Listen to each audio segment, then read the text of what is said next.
André Cotarac, bonjour. Vous êtes conseiller régional, membre de la France Insoumise. Alors, mardi, vous étiez au premier rang de la manifestation contre la réforme du Code du travail.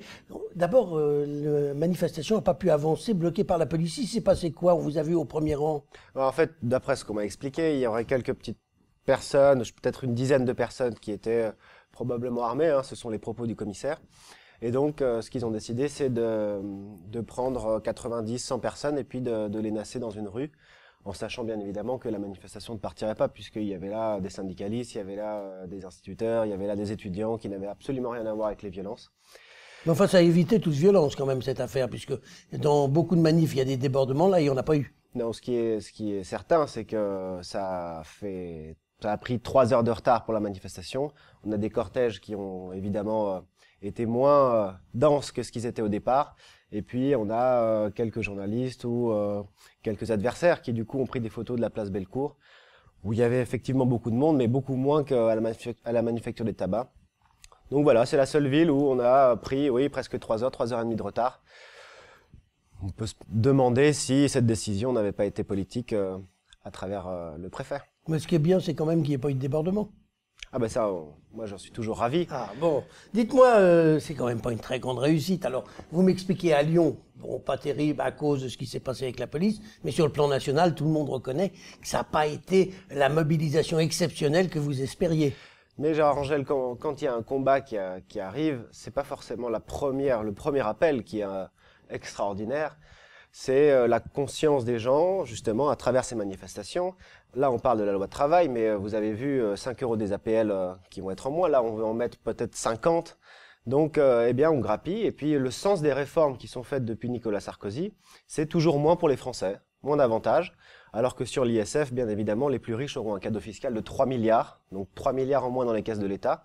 Donc quand M. Macron va en Roumanie et insulte les Français en disant qu'il déteste la réforme, non, il déteste le peuple français, leur réforme, parce qu'il en a par-dessus la tête d'avoir toujours moins. Alors Jean-Luc Mélenchon a dit qu'il ferait reculer le gouvernement sur la réforme du Code du travail. Il est plus légitime que le suffrage universel, puisque M. Macron s'est fait élire en disant voilà ce que je vais faire, notamment la réforme du Code du travail. Les Français ont voté pour lui. Est-ce que M. Mélenchon considère qu'à lui tout seul, il vaut plus que tous les Français qui ont voté? Alors au-delà de Jean-Luc Mélenchon, moi je crois, j'ai même une analyse pire que la vôtre, c'est que je crois que le gouvernement recule tout seul. Parce que j'ai jamais vu un gouvernement avec une communication, une explication aussi nullissime que celle qu'ils ont là.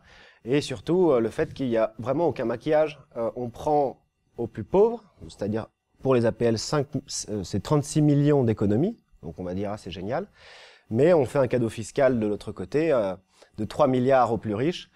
Bref, et on avance comme ça, en insultant le peuple français. Donc moi, j'ai une analyse peut-être encore plus optimiste que celle de Jean-Luc Mélenchon, qui a la capacité de faire reculer le gouvernement, c'est que le gouvernement se tire une balle tout seul dans le pied.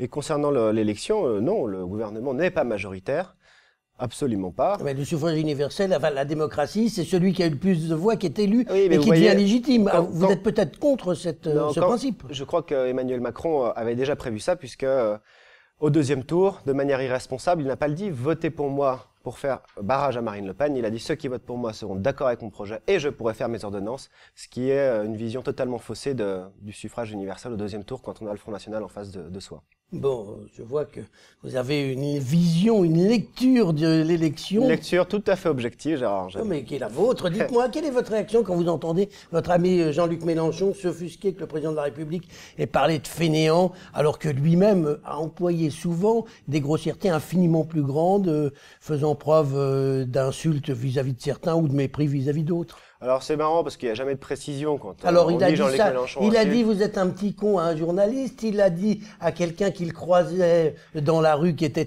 quelqu'un qui n'était pas d'accord avec lui, une autre grossièreté. Il y a deux choses. Je vous donne des exemples précis. Il y a deux choses. Moi ce que je privilégie, et Jean-Luc Mélenchon aussi, c'est le fond politique et c'est le débat. Il a un blog qui est un des plus lus, donc ce sont des articles de fond politique. On a un projet, donc notre mouvement France Insoumise se base sur du fond, c'est uniquement le projet de l'avenir en commun qui nous lie les uns les autres. À la différence d'Emmanuel Macron, Emmanuel Macron est le président de la République. Et il ne cesse d'insulter les Français. Alors c'est fainéant, c'est tout un tas d'adjectifs qui Sarkozy avait essayé en pensant qu'il passait à l'offensive. On voit ce qu'il est aujourd'hui.